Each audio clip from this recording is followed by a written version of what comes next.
friends and associates. Welcome to WealthBuilders in Denver, Colorado. Scripture says in Deuteronomy 8:18, "Remember the Lord, your God, for it is He who gives you the ability to produce wealth." As men and women of God, we all want to succeed in our sphere of influence. We all want to make a difference in the kingdom of God. We all want to leave a lasting legacy for generations. Are you ready to be challenged? Do you thrive on inspiration? We all need a healthy dose of encouragement. You'll also receive expert instruction on proven and practical strategies and documented best practices. That's what WealthBuilders is all about. It's time to get off the sidelines and get in the game. Hey guys, Billy and Becky Epperhart here. We appreciate you joining us today on April the 18th for our live stream. And of course, we've been talking about navigating the new normal, going from crisis to kingdom opportunity. And today, honey, we're so glad to be here with everyone. And we also have Karen Conrad, who is our Vice President of WealthBuilders, as well as, of course, she coaches in real estate and business and all the things we do. So Karen, hello today. Good morning, everyone. Thanks for joining us today. And then we also have two of our real estate coaches, and also I like to call them spiritual sons, if you would. Our boys, as our boys, and we have Dan Dyer, who's actually in fact, Karen is in Dallas, and Dan Dyer is in Indiana. So Dan, we're glad to have you today. So glad to be with you. Thanks for having me on today. Awesome. I just want to tell everybody he looks young, but he's older than he looks. He looks. And then we have Mike Davis, who's we're really excited for Mike to be a part of what we're doing. And Mike is in actually Pueblo, Colorado. You and I are sitting right now in Woodland Park, Colorado. So Mike, we're really glad to have you today. It's great to be here, and it's just great to be part of this family. So Amen. It's a blessing. Thank you, Mike. Well, today we're gonna do some things, and Miss Becky's gonna let you know. I call her Miss Becky. This is my wife. For those of you who may be watching this the first time, we've been married 46 years, going on 46 years, and I'm only 39. Just so we're clear here. Figure. But I don't know how that happened. But anyway, we have just a couple of quick things that she wants to share with you that we have coming up, and then we're going to jump right in to looking at where we are in the economy right now. Amen. We're glad that you joined us. We look forward to this. We've been looking forward to this now that we've got it going. We can't hardly wait till we get here, so praise the Lord. Anyway, I wanted to let you know that if you'd like to access some more information, you can go to our website, WealthBuilders.org, and that has all of our upcoming events. Hopefully they're moved out enough where we can actually have them. I believe we're going to access our blogs and vlogs and much more. And if you subscribe today to WealthBuilders site, this is amazing. If you subscribe today, or you already are in our subscriptions, you're going to have available today for a short time Bill's free resource library. And so that is 35 free downloads. That's only going to be accessible for a little while. I know that's a lot. That's a lot of talking. Let me tell you, that's going to be really good. This will come in an email form, so you can be looking for that in the upcoming week. If you subscribe, you will get that free right now. Also, if you'd like to, last week was a really great program. We had Chad Franson on talking about investments, and we also had David Briggs on. If you missed that, you can go on our wealthbuilder.org page, and at the top, you can find the links, and it will take you back, and you can see last week's previous. It was really good. If you missed it, I encourage you to go back and listen to that. Also, this is what we're all so excited about today, is our upcoming real estate workshop. We have so much fun, and we just found out that while we were sitting here, you guys don't know that we already had 2 more people purchase tickets. So I think we're down to 1 or 2 slots available for you to go live to the workshop. If you can't make the workshop, we're now offering a, where did I put that at? A live stream. And the reason I'm saying that is because this is so exciting. You'll want to know this. Our free giveaway today, Bill, is a live stream ticket. Oh, So if you get drawn today, you can have a live stream, free live stream to the real estate workshop. That's a $299 value. So please go on. I'm telling you, if I didn't have to be there, I would be joining.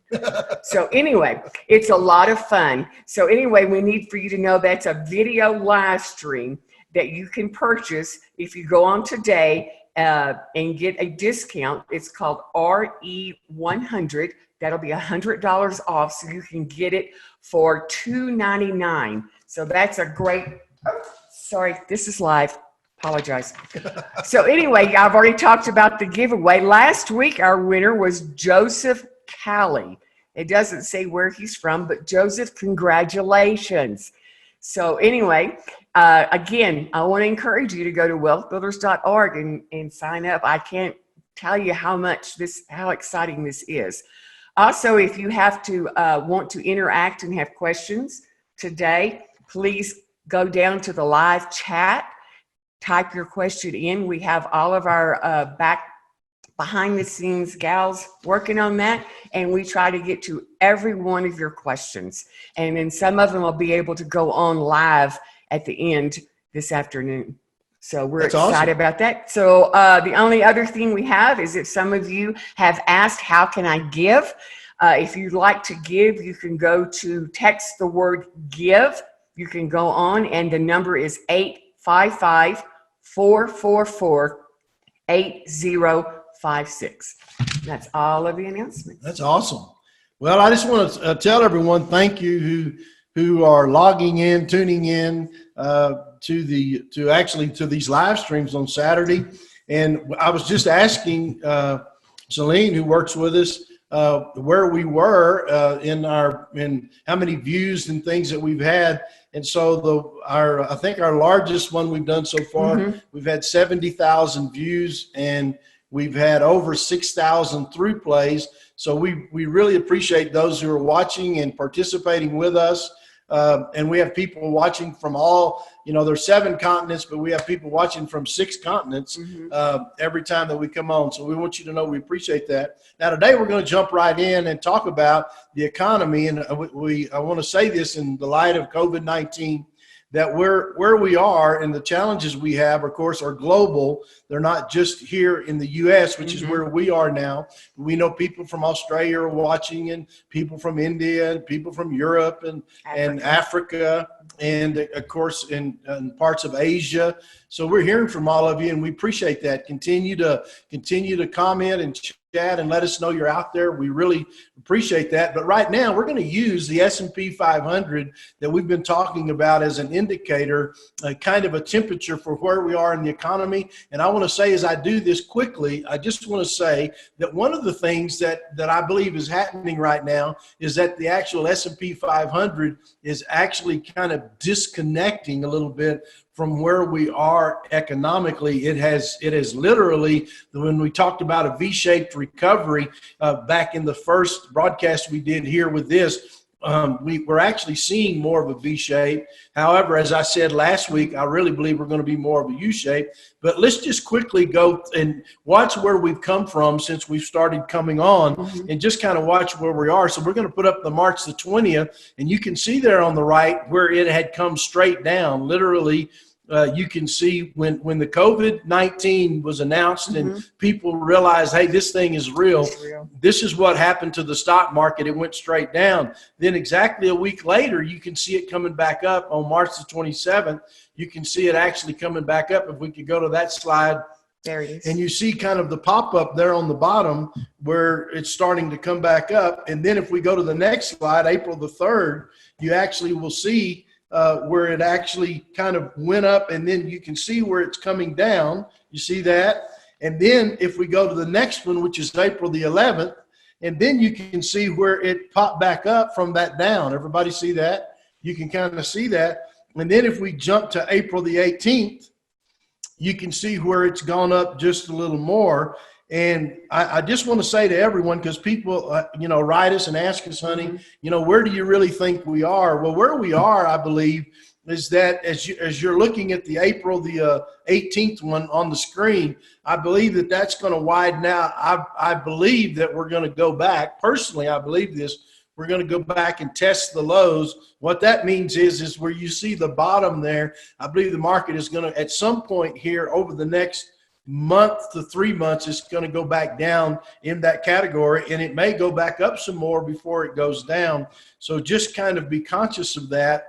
So you know what's going on. So a lot of people write us and say, well, what should I be doing right now? Well, if you're a new investor and you've never been in the market before, then right now my advice to you is to do nothing. In other words, what I mean by that is that unless you call a Wealth Builder Investment Services or you have a professional financial advisor, of course, ours that we have in Wealth Builders Investment Services is Chad Franson, and he can tell you what to do. But I'm saying if you're going to try to do it by yourself, don't do it on your own right now, because nobody knows where the market is going to go. So I just want to encourage you to that. And then quickly, I want to go to the next slide. I want to talk about real estate. And here, I just want you to see this slide. And this is basically as of the last day or two. And this is sellers that have pulled their home off the market during this COVID-19 crisis. And when you look at that, you'll see as you're looking at that slide, you'll see how high it actually kind of went up. And this goes through, of course, they're into the middle of April, and you can see how many sellers have pulled their homes off the market. And in just a second, I'll tell you what some of this means, but I just want you to see that. And then the next slide is showing us actually about, there's 12, I believe, metro areas. We have everything from Atlanta to Tampa on here. And you can see the metro areas, kind of maybe where you're located, and you can see the active listings, and you can see the minus. If you look at Atlanta, you see minus 6%. You look at Los Angeles, you see minus 34% down there. And of course, if you're looking, what is it that down there? Seattle minus 28%.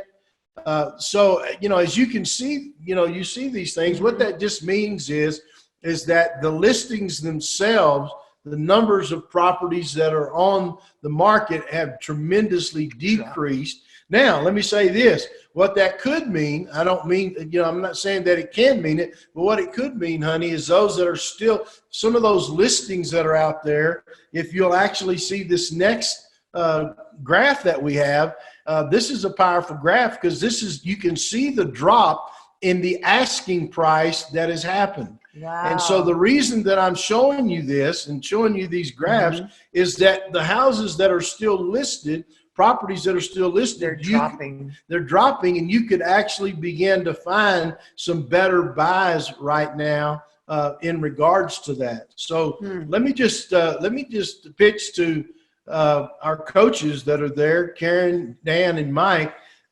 You guys want to say anything on this? Yeah, I could just share from Texas. We are actively looking at purchasing real estate here personally, and we have seen a drop in the listings right now. Also, we've not seen a lot of drop in prices, but what I am thinking is that people would probably entertain a lower bid because they're just kind of frozen or stuck. The other thing is this might be a time for us to take a look at expired or listings that have just been removed from the market and maybe reach out to those homeowners directly to see if they still want to sell. And then in that case, we might be able to avoid some of the commission fees and just work directly with people. Really good. Dan or Mike? I am seeing the same thing. Can you hear me okay? Yes. Yeah. In Indiana. I'm seeing the same thing. My realtors are begging me for properties right now. They're saying, Dan, do you have anything to list? On the flip side, I'm looking at 3 properties to buy right now. They've been on the market for, say, 120 days, and I'm going to get these things for pennies on the dollar. And so if my contractors can keep up with the properties I'm going to buy right now, I believe that I'm going to get some of the best deals I've ever gotten in my life. Wow. That's great. That's a big statement. Mike, what are you seeing in Pueblo? It's about the same, and I think that's great advice, what Karen said. The ones that have been taken off the market, to do some door knocking on those, I think that's great advice. But it's basically the same here as well, and as far as seeing the prices, they haven't dropped, but I'm pretty sure there's some great negotiation ability if people are wanting to do some door knocking. So, Mike, what are you seeing with your tenants right now as far as your rents being paid? You know, I've been blessed. All of them have been paying. There was, a couple that were late or whatever, but they paid the late fee. And I was waiting for some of them to say, hey, I'm having a hard time. And, of course, I would be working with them. And but to be honest with you, I have not had to work with them at all. They've just been paying. So I'm blessed in that area for sure. Awesome. How about you, Dan, with renters? What's your experience right now? Everybody's paying, and this goes back to our teaching on vetting renters. One of the good things that I have is that most of my renters are essential people, meaning either they work at a prison or they work in a hospital. And so all of my rentals are printing money right now. So I am a little bit leery as far as maybe when I put properties on the market again, because I realize that there's a good chance you can't evict people if they don't pay. So as Billy would say, verify, verify, verify, vet, very good. And when you're looking at vetting your renters right now, make sure that, if at all possible, of course, look at their history, but also you might look at, see if they're an essential employee right now. You might say, okay, these are people that are going to have jobs long-term because of the long-lasting effects of the COVID crisis. That's great, Dan. That's great. That's really good. Really and good. so I think for those of you that are watching, we know we have a lot of investors, active investors who actually follow us. And so I just want to encourage you. One of the powerful things about real estate and the challenge that you have is that you can be successful in real estate if you learn to solve problems. And if you solve somebody else's problem and sometimes your own problem, but many times other people's problems, then you're able to come in, for example, and find real estate as a bargain. But you also have to take that same problem solving acumen that's in your life and use it to work with your tenants and figure out creative ways. Now, in just a minute, where I told you, for those of you watching, we're going to talk about businesses and what to do in your business during this COVID-19. We just covered quickly the stock market charts, and we covered some real estate charts for you to kind of see where we are now. But in anything we're doing, the problem solving mindset, for example, of working with tenants that aren't paying and figuring out how to do that is one of the things right now that I think is critical. Now, when it comes to your businesses, because we told you we were going to talk about businesses, and I want to talk a little bit in the context of business improvement during this COVID-19 crisis. And we have a slide that we'll go ahead and put up so you can see it. And this is just a couple of things that you'll be able to see. And the first one is evaluate how you're personally positioned. So in other words, if your business, for example, is closed down right now, one of the things that I want to see, or you're not considered an essential business, if you can take the time to kind of evaluate yourself for where you are personally positioned in the business itself. And so many times, small business owners, entrepreneurs, where you're positioned in what I like to call the doer. And it was Michael Gerber in the E-Myth, the title of the book, E-Myth Revisited, he gave 3 categories. He said you're either positioned as an entrepreneur, you're positioned as a manager, or you're positioned as a technician. Well, I've kind of rephrased that. I believe you're positioned as a doer, or you're positioned as a manager, or you're positioned as a leader. And where you want to ultimately get is to the level of leader. Doesn't mean you have to quit managing, meaning there's still some things you're going to have to do, but hopefully over a period of time, you grow in your business from having to work in your business to working on your business, which that statement has now become kind of an old cliche, but most of the time we find ourselves out of default working in our business instead of working on our business. And so, Karen, do you have anything you'd like to add here? Yeah, I think when we have this time where a lot of us are pausing and we have the opportunity to sort of rethink things, if we can start to think ahead of what is going to happen more of this post-COVID, and we know that there's going to be a rollout, in different areas. But let me just give you an example. When we're looking at value propositions, and let's just take the hotel industry. The value proposition for the hotel industry is probably going to shift gears a bit to cleaning, disinfecting. Their value proposition is probably going to need to include something about what they're doing to secure the premises and clean the rooms in the midst of this. And so when we are in a business, what can we do to step in and be prepared for that? And so there's all sorts of examples, but just that thinking is helpful right now. Well, that's very good. And so how you put yourself there and just on a Be proactive. And one of the things I want to say before I forget, and it's not specifically on this point, but we've had those of you that have wrote us and have written us and reached out to us about the money being gone or used up that's in the SBA PPP program. And when we were talking about this before we actually came on today, and one of the things that you need to do is go to your personal banker, because even though the money at the federal level may have all been allocated, the individual bank may not have used all of their allocation. So if you have a relationship with your personal bank, they're honestly looking to loan that money. So we're clear, because they're making a decent spread on that anyway, and the government has guaranteed what they're going to make. And so what you're saying is don't wait to get your application. No, you need to get it Go in ahead now. and get it in now. And as a small business owner, you definitely need to get it in. Then the other thing, so the first one was, I just want to encourage you during this time, because honey, we've been at home a lot, right? Yes. And I know those that are, we've all been in shelter in place type things. And unless you're an essential business, I go to the office here at Charis Bible College and Andrew Walmart Ministries once or twice a week, but not often.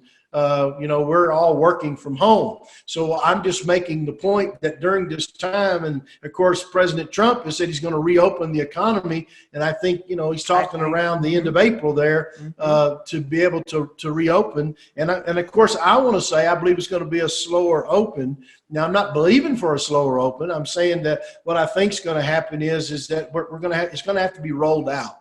And, so it's not going to happen. You still have time to do some of this evaluation and look at how you're positioning yourself. And for those of you who may have positioned yourself as a doer, I just want to encourage you that you want to kind of move up, go from being a doer to a manager. It means you got to hire other people. That's always a place entrepreneurs and small business people get stuck, is because you have somebody that doesn't work out. You have somebody that doesn't handle things right. And you go, I can do it a whole lot better myself. And the truth is, you can most of the time do it better yourself, but you're really looking for people that can do about 75% of what you do. If you can find people like that, then you can learn to delegate and be able to be successful. But for the sake of time, I must allow me, please, to move to the next one. As we put the slide back up, is number 2 is use technology to improve your operations. And so that's everything. We're doing that now. And we're doing that now. So right now, we're coming to you right here in live streams. And Becky and I have never done a live stream. I think we did one webinar on Tricor Global, maybe that Karen got us to do back whenever. But here we are now, and I know at Andrew Womack Ministries that we've done more live streams as far as in a row than we ever have. So there's all kinds of things, and I listed a few of those things for you on the slide there. Everything I put down e-purchasing, where you learn how to buy better and more efficiently online, for example. The smarter inventory control systems, which I don't have time to talk about inventory, but I'd love to talk to you about inventory ratios. And then also to look at the ebb and flow of your working capital. And this is one of the things I think a lot of entrepreneurs miss, is look at the times when capital is really coming in, and then look at the times of year and or times of month when you're leaner, and learn how to work with your working capital. Those are the kind of things you can think about.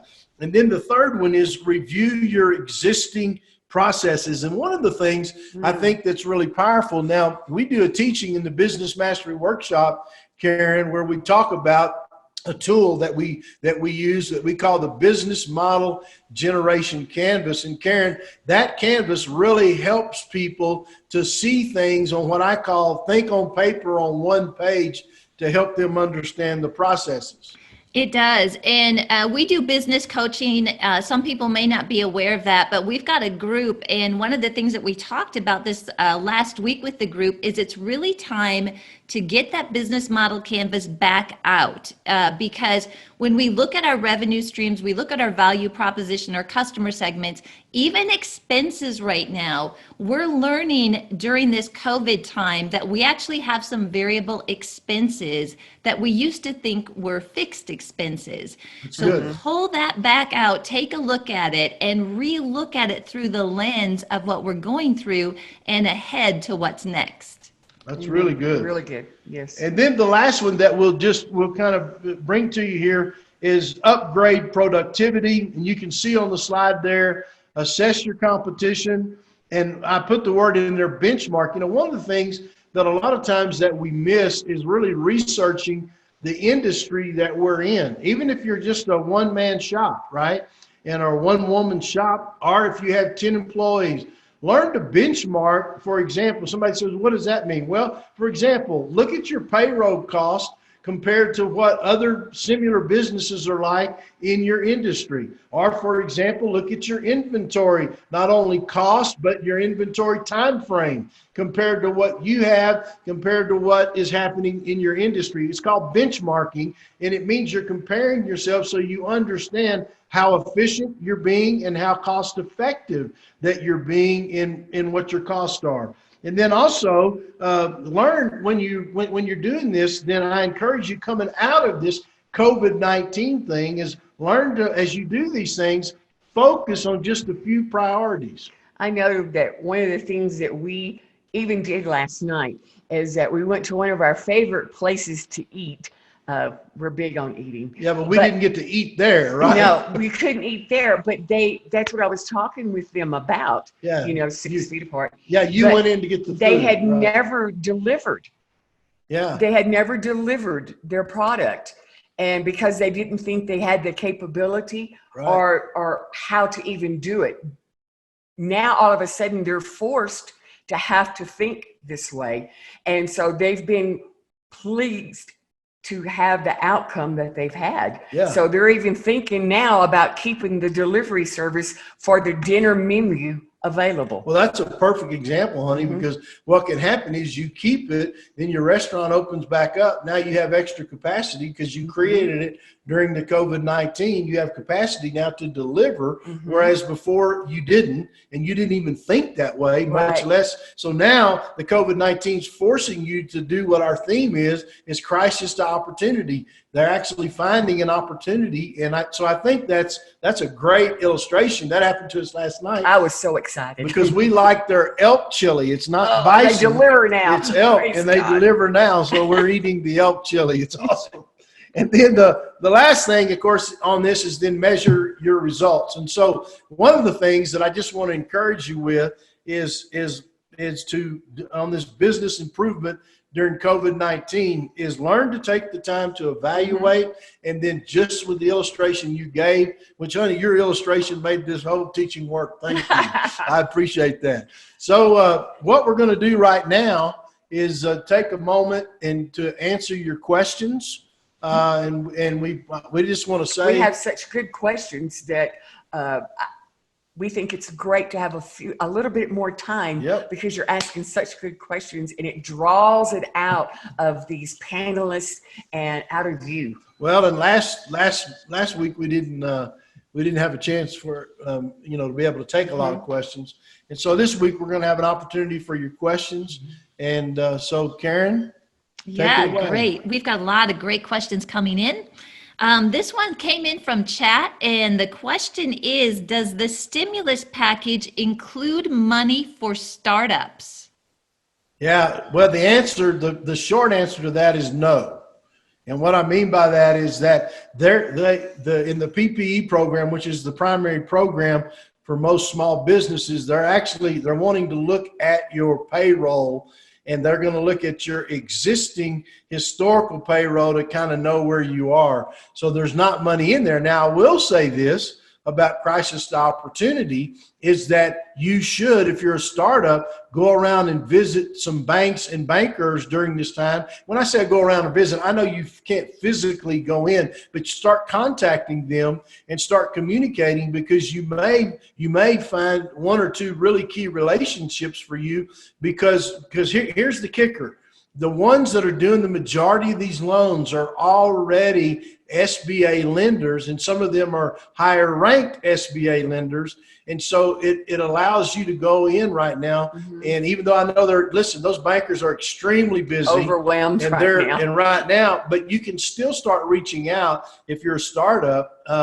And I can assure you, you're going to, if you're able to sit down with one of those who are experienced, they will shoot holes in your business plan, which is what you need. Mm-hmm. You learn and you start finding out when people who are going to actually fund it, you start talking to them, not your neighbor, not your mama, but the one that's actually going to fund it. You're going to find out, I call it here in the real world, and you'll get in the real world in a hurry.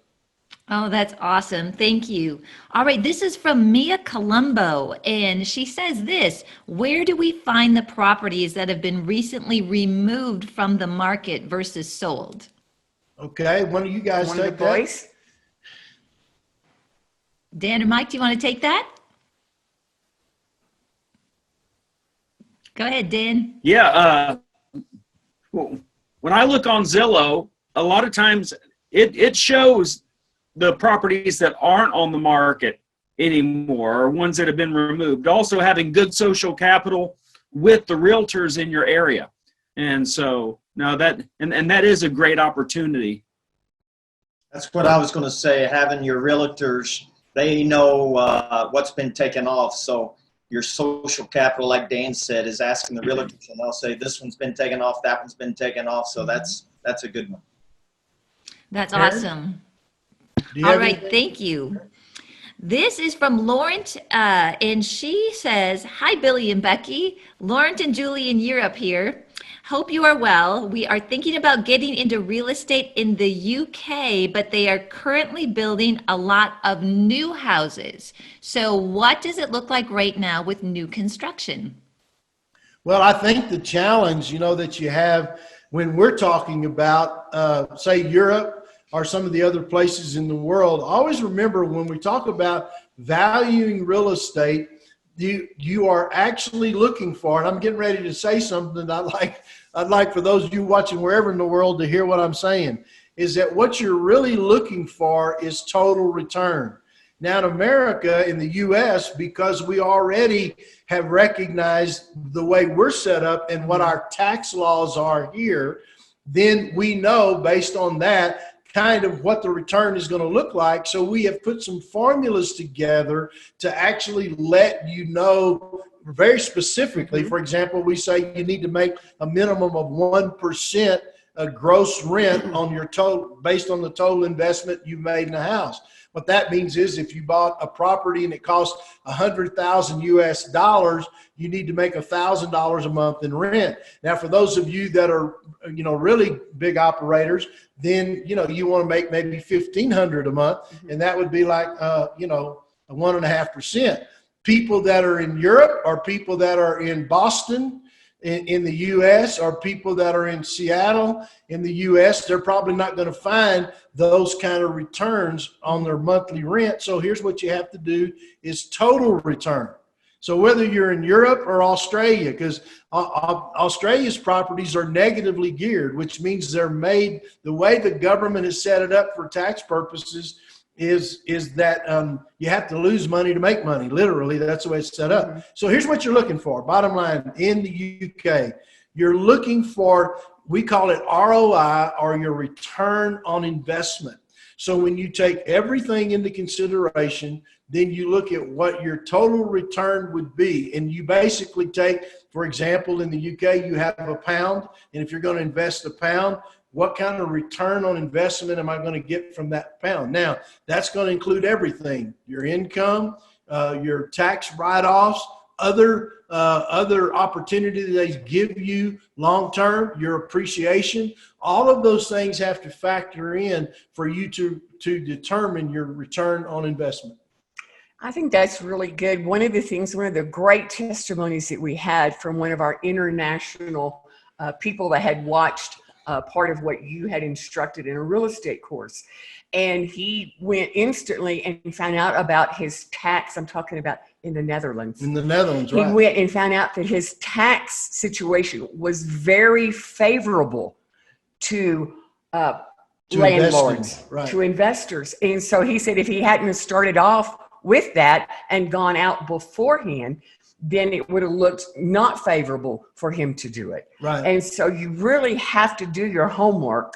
No, the Netherlands is a great place to invest in real estate because but you have to do your homework because of the write-offs you get. And then when you look at those write-offs, meaning that's write-offs against your taxes, then you factor that into your total return on investment. So let me just say this to all of you.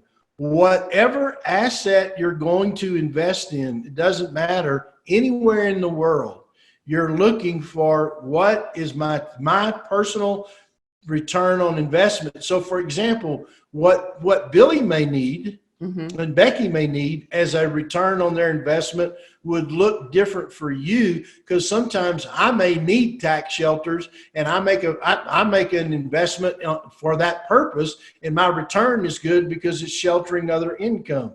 Somebody who's trying to build wealth and start from the bottom, the kind of return on investment you have. So we get the question, Karen, we got the question 2 weeks ago from somebody in Austin that says, hey, the rent formula doesn't work. Yeah, but in Austin, you've been having phenomenal appreciation. Yes. So you can take appreciation into effect. So we have a real estate calculator that is both on the WealthBuilders.org website, and we have a real estate calculator that's also on the Wealth Builders app, and it will take into consideration all of the different components that are in the U.S., and you can use that. Some of those of you that are in other continents and other countries, you can use that and then kind of adjust it for what your situations are in your country. So you can go to wealthbuilders.org and use that real estate calculator. It'll give you a total return on investment, and you get to put in the different numbers inside of that in order to be able to figure what your return is going to be. Yeah, it's awesome. Also, it's you've got an app. We have a Wealth Builders app that people can download, and it's got all those calculations on, and it's just really easy. It's free. Just go in the store on your phone and you can download that.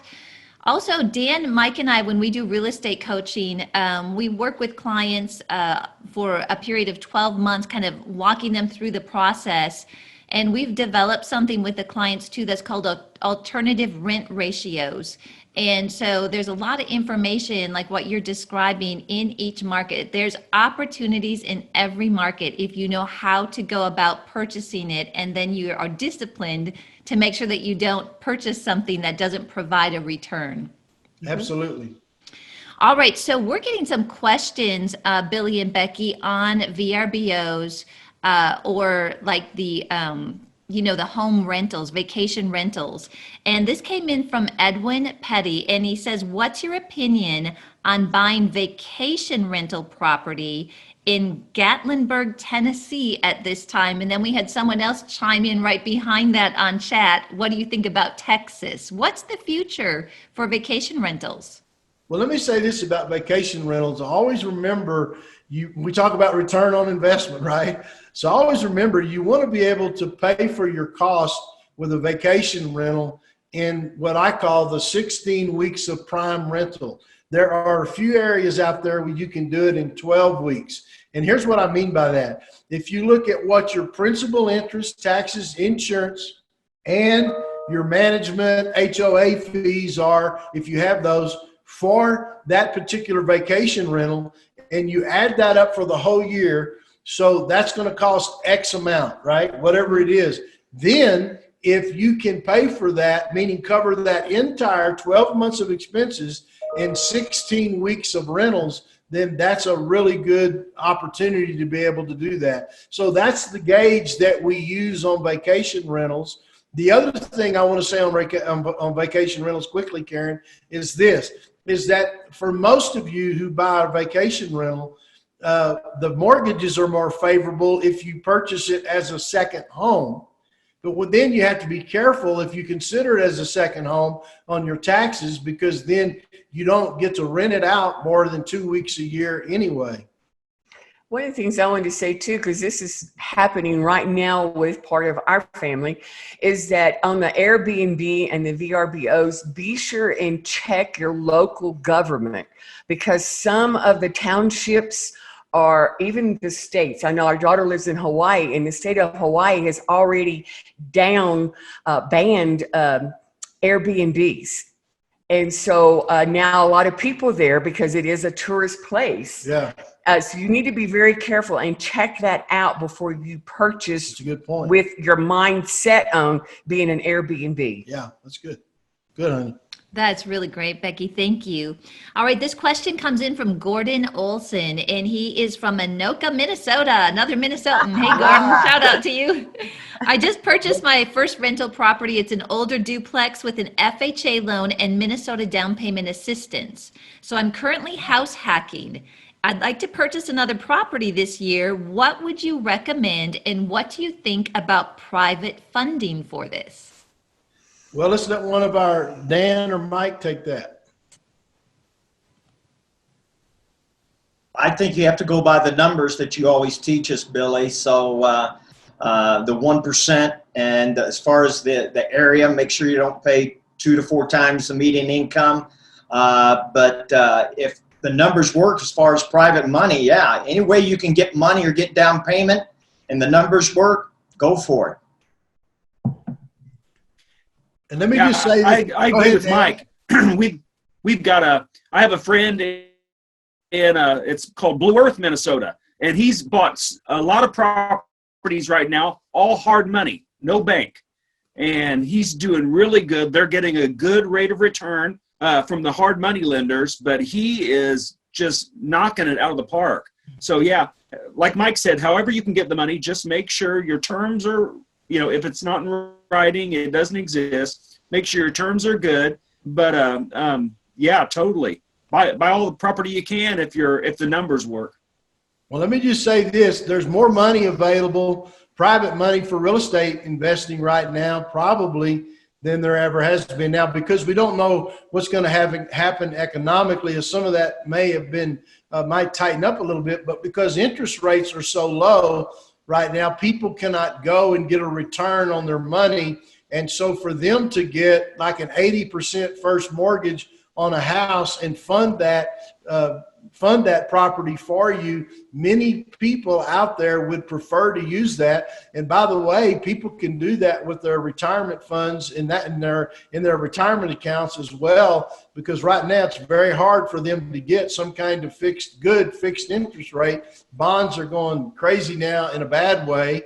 And so there's just a lot of challenges that are out there. So people can get a decent return with security of a first mortgage on their money. And so for those investors out there that are looking for money, you can just simply put an ad in the paper. Now, I know it's different today. You may have to do it on Craigslist or something, but you can, however you're going to reach that person, you go on and you can even put, I'll pay you 6%, which is, I know that's higher than normal rates. Right now, I think I looked this week, the average, not the lowest, but the average 30-year loan right now is 3.74%, but there's a lot of money out there that's 3.2%, 3.25%.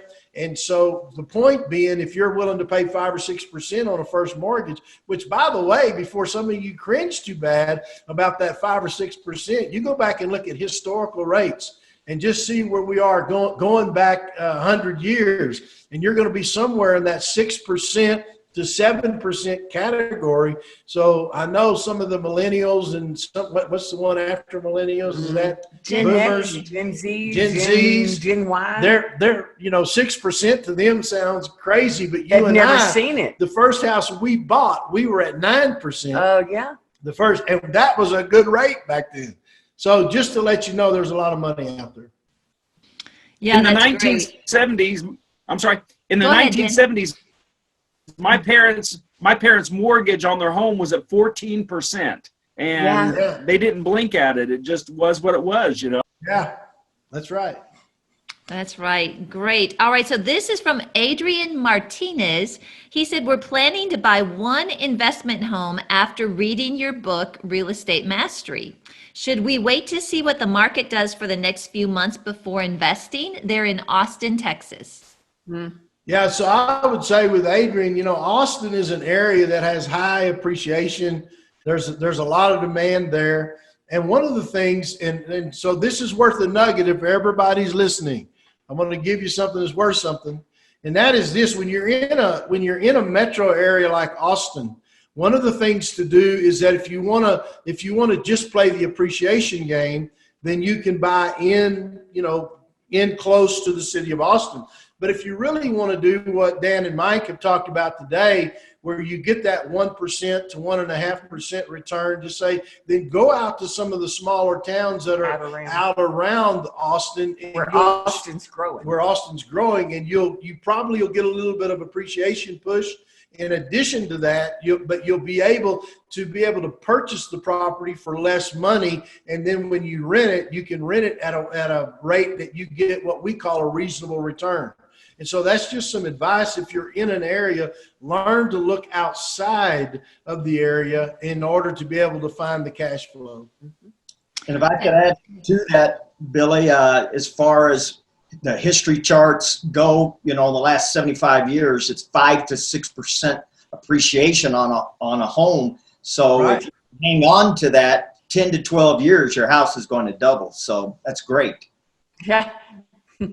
That's good. great. Right. Very good. I think a follow-up question to that might be looking at the trends. Even though interest rates are really low, people are tentative, the job situation is maybe not very stable. Is this a good time for people to move strong into buy and hold? Do you think that the rental demand is going to go up, or do you think it's going to go down where more people are going to buy houses? Honestly, right now, we don't know, because we don't know how fast the economy is going to open up. So one of the things I would say in the light of that, two things. One is people always need a place to live. And so the point is that even if you have to reduce rents down to a place, even if the economy slowed down, people still need a place to live. And then the second thing is that you need to be careful. If you were to purchase today, you just want to be careful how highly leveraged you are. That means how much money you have to borrow on a property in order to get in, just simple for the fact that you don't know if you can get what we would call market rate rents. But if you can get market rate rents, or you can buy something a lot lower, then I want to reemphasize that right now, as we're talking today, right now is a good time to start making your buying list. Start looking at neighborhoods, start looking at individual properties, start comparing them, and then look. And so it's a great time to start looking. I believe the economy is going to open back up. I believe the opening is going to be a little slower. So don't run out there and get overly leveraged right now. But it's a good time to look. Do your homework. That's awesome. All right. Ryan Novak says this, or he asked this question. What are your thoughts about purchasing income producing land or ranches right now? Well, My thought on that is if you can get what I call some kind of discount on income producing land, and you have when you talk about, let's take a ranch for example. When you start outlining or putting down the line items of where that income is coming from. So let's say, for example, it's cattle, or let's say it's hay, or let's say it's some other form of rental like stables or something like that. When you're looking at that, then you've got to go backwards and see, okay, what does that particular income stream look like in this environment? And what will that income stream look like 6 months from now? And so if you can identify that kind of thing, then I will tell you this, I think right now, if you do your homework, you can buy income producing land a whole lot cheaper, not a whole lot, but somewhat cheaper than what you could have before we came into this particular crisis. Mm-hmm. Very good. Okay, John Machowski asked this question. Would you advise avoiding a real estate agent if you and a buyer agree to a price? If so, would you go through an attorney or an escrow company or both to process the transaction? Well, it depends on what state you're in. So on the first part of the question is on the real estate agent, I like to use agents, and I'm kind of an agent fan. If you already book, now I'm talking about not a retail agent, but an investor agent that really understands. However, if you've already got a relationship with somebody, that's selling the house, I would look at it. But then, for example, if you take the state of Texas is an attorney-based state. You have to use attorneys to close. That's actually who's running the title companies. But in most other places, you can just simply use a title company to close. And by the way, let me say this to you. You definitely want a title company to help you, because it's going to be the title company that actually is issuing the title insurance.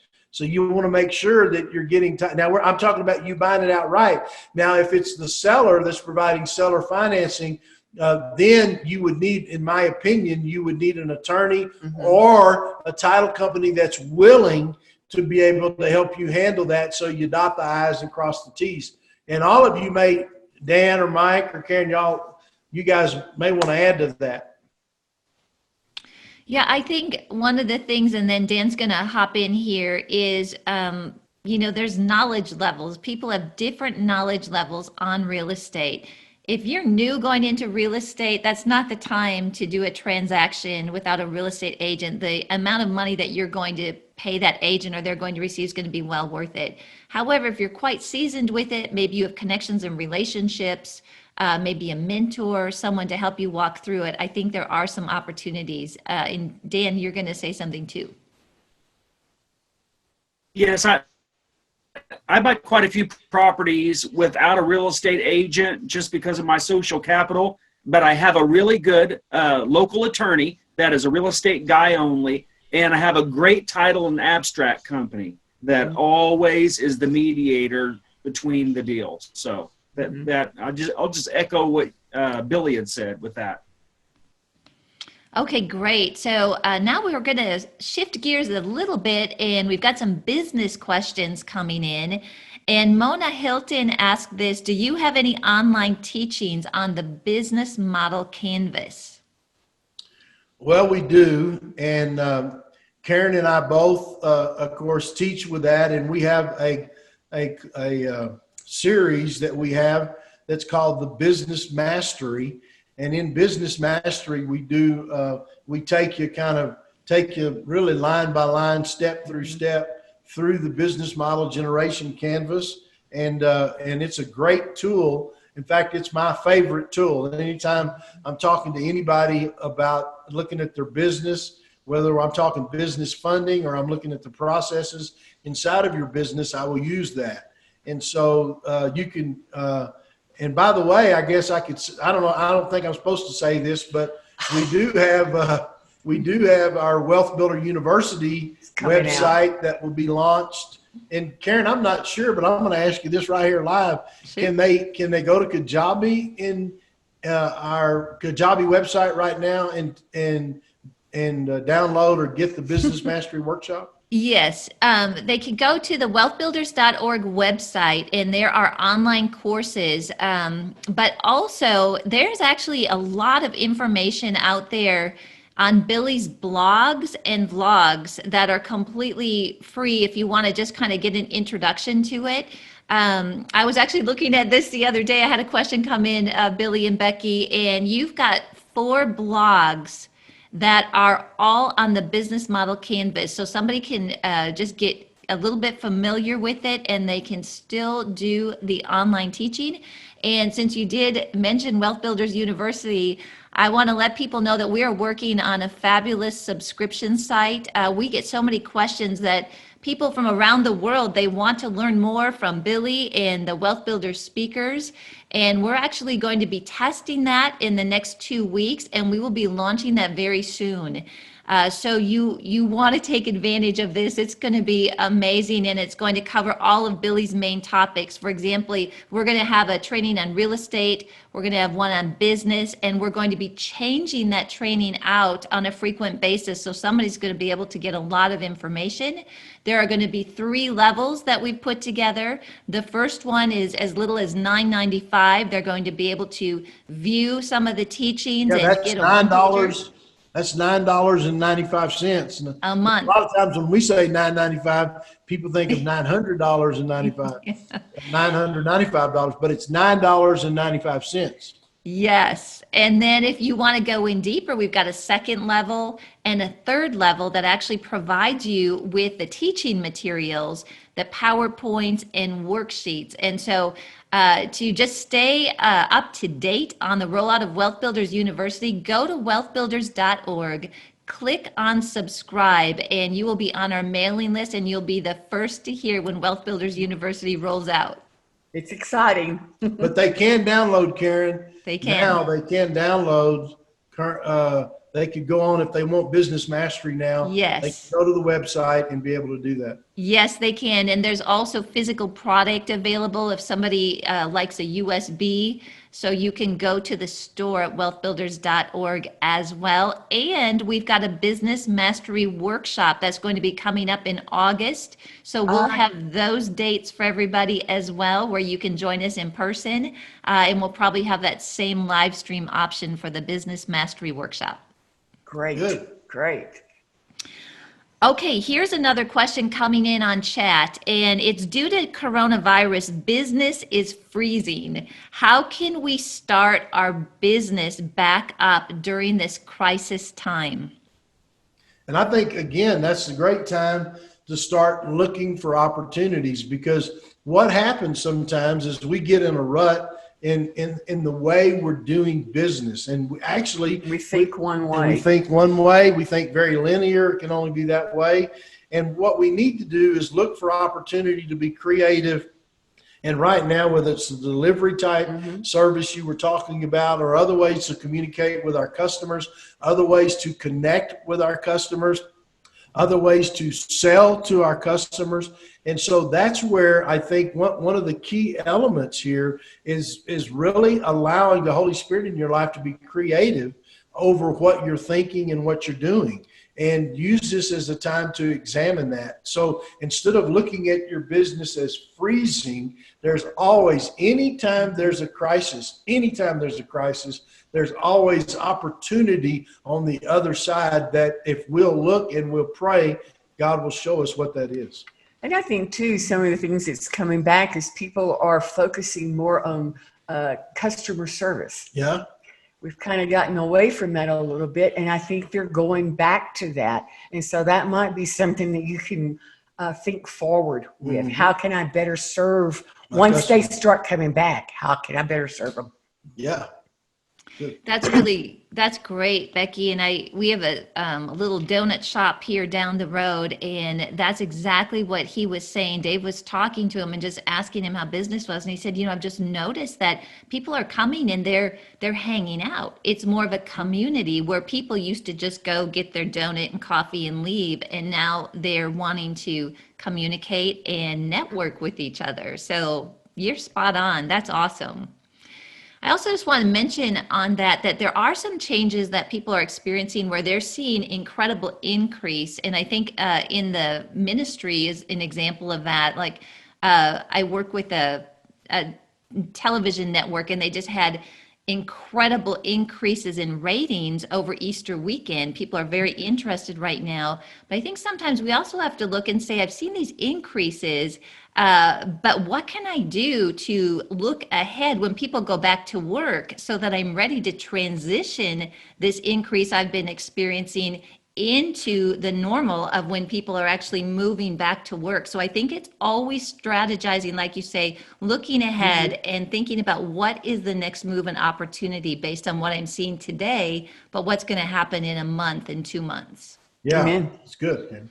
All right, we've got time for one more question here. This is from Roberta Martinez, and this is a great question. A lot of people are thinking about this. Any advice on how to get rid of $100,000 of student loans? Well, one of the things that I want to encourage you with on there, and we cover this in the program Money Mastery as well as in the book, but it's also free on our website to show you how to do what we call the debt snowball. And one of the things that I encourage you to do, first of all, is number one, is to look at what you can do with your current resources. And then we also talk to you in there about how to increase those resources.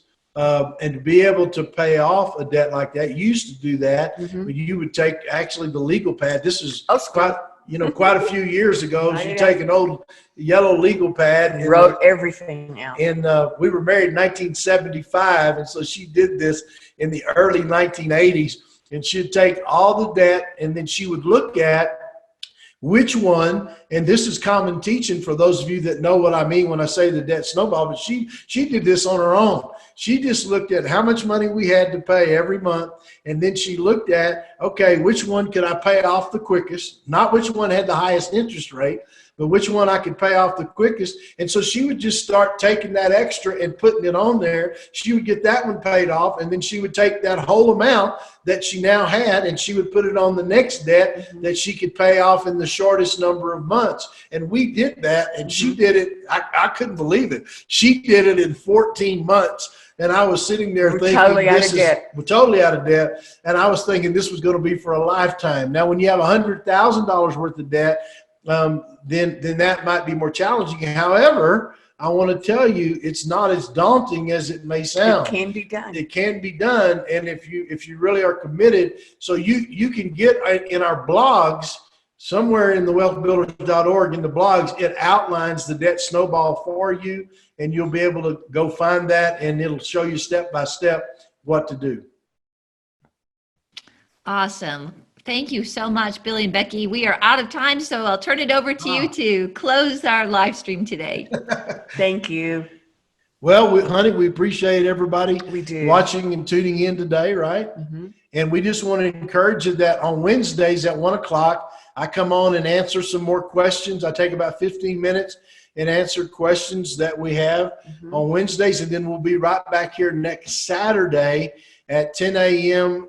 With the live stream. And we're going to be kind of watching the current events, but always remember that every week we're going to be talking about real estate. We're going to be talking about the stock market. We're going to be talking about business. And really it'll depend on which way it goes. I noticed most of the questions that came in today, the majority were on real estate. But if you'll continue to watch on business and also on the stock market, we'll have Chad Franson back on here in the next week or two.